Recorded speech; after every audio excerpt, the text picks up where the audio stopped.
Baada ya kugundua kwamba tunasumbuana na mkandarasi, sisi tuliamua kufanya ule mradi in house kupitia wataalamu wetu wa ndani. Tumeanza pale mwezi wa 10 kujenga hicho kituo cha kupoza umeme na tunatarajia kukimaliza mwezi wa 5 mwaka huu.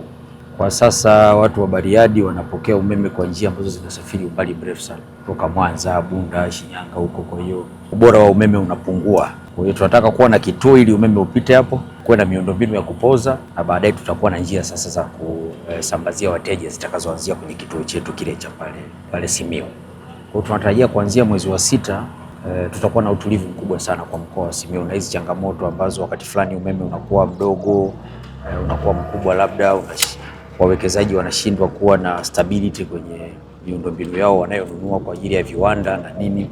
Baada ya mwezi wa 5 tutakuwa tumemaliza changamoto hizo na tutakuwa na mwelekeo mzuri sana wa huduma zetu za umeme kwa mkoa wa Simiyu.